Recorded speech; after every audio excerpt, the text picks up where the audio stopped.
আসন্ন উপজেলা পরিষদ নির্বাচনকে ঘিরে ঝালকাঠির নলছিটি উপজেলায় বইছে পরিবর্তনের জোরালো প্রত্যাশা।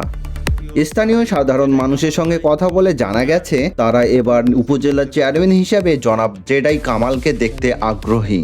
নলছিটি উপজেলা নির্বাচনে জেডাই কামাল ভাই আমাদের জনপ্রিয়তা এবং কামাল ভাইকে আমরা সবসময় মেহনতি মানুষের কাছে এবং দুঃখে সবসময় তাদের পাই এবং ডাক দিলে সবসময় সে আমাদের কথায় সাড়া দেয়। স্থানীয়দের ভাষ্যমতে গত 17 বছর স্বৈরাচারী শাসনামলে বারবার কারা নির্যাতনের শিকার হয়েছেন জেডাই কামাল এবং সে খুব ভালো মানুষ এবং কারাবন্দী ছিল অনেকদিন যাবত এবং দেশের স্বার্থে সে খুব ভালো। আমাদের এলাকার লোক তাকে খুব পছন্দ করে। তার এই ত্যাগ ও সংগ্রামের ইতিহাসই তাকে সাধারণ মানুষের কাছে একটি গ্রহণযোগ্য ও আস্থার প্রতীক হিসেবে প্রতিষ্ঠিত করেছে। নলছিটি উপজেলার বিভিন্ন এলাকার মানুষের অভিযোগ, দীর্ঘদিনেও রাস্তাঘাট সহ মৌলিক অবকাঠামোর তেমন উন্নয়ন হয়নি, ফলে দুর্ভোগ পোহাতে হচ্ছে সাধারণ জনগণকে। এ অবস্থায় তারা মনে করছেন জেডাই কামাল উপজেলা চেয়ারম্যান নির্বাচিত হলে উন্নয়নের নতুন দিগন্ত উন্মোচিত হবে। বিশেষ করে গরিব, দুঃখী ও মেহনতি মানুষের মাঝে জেডাই কামাল ব্যাপক জনপ্রিয়। তাদের বিশ্বাস, তিনি দায়িত্ব পেলে এলাকার মানুষের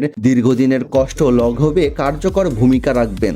এদিকে নির্বাচনের দিন যতই ঘনিয়ে আসছে, ততই নলছিটিতে জনমত স্পষ্ট হচ্ছে। পরিবর্তনের আশায় এবার জেডাই কামালের দিকেই ঝুঁকছেন সাধারণ ভোটাররা।